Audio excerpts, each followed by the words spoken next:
Hello, I'm Isaac with SlickBuys Mods and Repairs, and in today's video we are going to be cracking open the Asus Xbox Ally X for a 64GB RAM upgrade. This upgrade is going to be perfect for those who like to use the Ally as a sort of hybrid portable desktop replacement.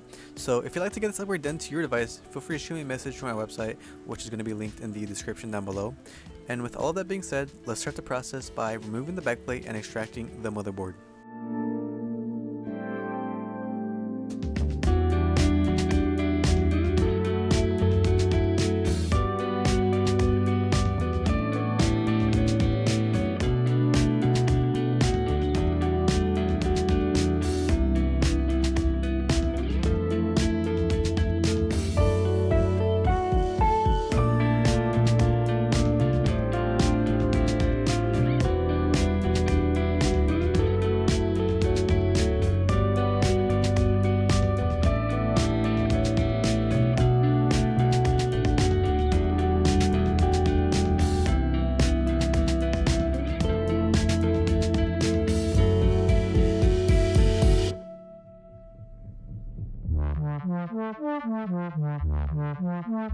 Alright, so with the motherboard finally removed from the chassis, we can go ahead and flip it around and find the RAM chips underneath this metal sort of heat dissipator tape.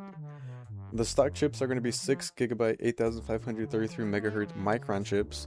We're going to be swapping these out for 16GB Skynix RAM chips. I had the supplier ship me the chips on their respective, PCB subsections. That way I could save some time on shipping and overall get the chips for a little cheaper price. Because of that, I'm going to have to remove and reball them myself. So let's go ahead and begin that process by removing them.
Alright, so I've got the stock Micron chips removed from the motherboard.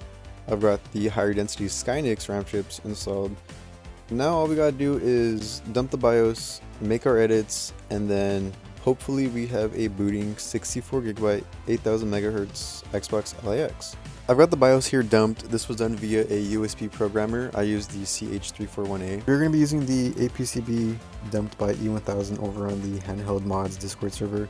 This was the APCB data that was used for the initial, Gen 1 ROG Ally 64GB RAM upgrade.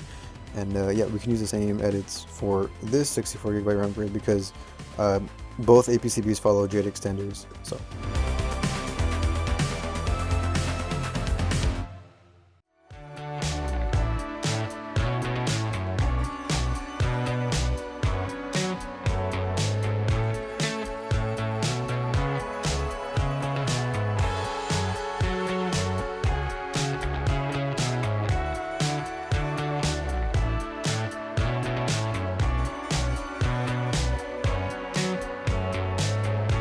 Shout out to Raptor82 on the handheld mods Discord server for sending me a picture of his motherboard. With his photo, I was able to compare and determine where the strap resistors are, and they're going to be in this area right here. Now, if we were to leave these strap resistors alone, the unit would likely boot, given that we made the edits to every single SPD header, but the chips would still run at probably 7500 megahertz as opposed to the wanted 8000 megahertz.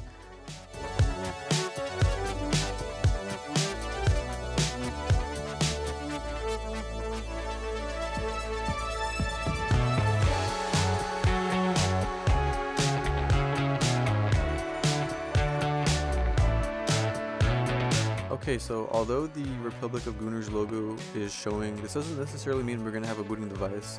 Let's give it about a minute to a minute and 30 seconds for the memory to train, and then let's see if it boots then.